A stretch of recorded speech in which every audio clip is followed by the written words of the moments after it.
Q13's Simone Del Rosario at the live desk now with tonight's new developments. Simone?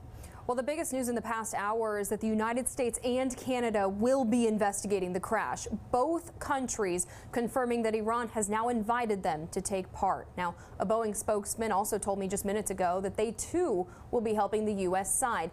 This is huge, and it's a very quick turn of events. Just yesterday, Iran officials were saying they would not turn over any black box evidence to the U.S. or Boeing.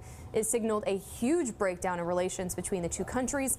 Since then, though, intelligence sources from multiple countries have come forward saying they are increasingly confident that a missile strike brought this plane down, killing all 176 people on board. I asked aviation expert John Nance what he's gleaning from what we've seen so far.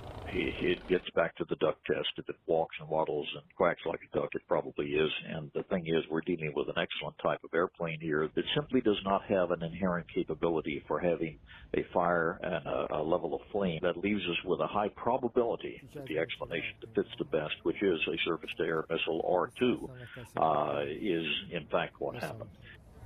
But Nance and others say they think this was a tragic accident, one that killed people from 7 different countries. Iran here suffering the most casualties, but Canada losing 63 in the crash. And today, we're learning that the tragedy strikes close to home. Canadian media reporting that at least 13 people had ties to Metro Vancouver. Guys?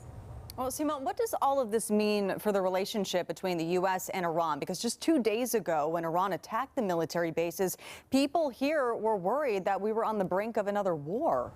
Well, first off, any kind of cooperation is a good sign. Plane crashes historically supersede any kind of tense relationship when it comes to these international relationships. And Iran saying they weren't going to work with the U.S. in the past was a breakdown. Now we're seeing a change of heart. We're also seeing two countries, the U.S. and Iran, really stepping back when it comes to talk of war. I spoke to an Iranian journalist today about it. The Iranians know if they enter into a military confrontation with the United States, their military capability is no match to American military might.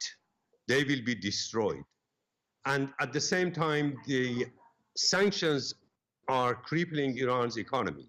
I think there is no other way than the two countries to sit and talk together.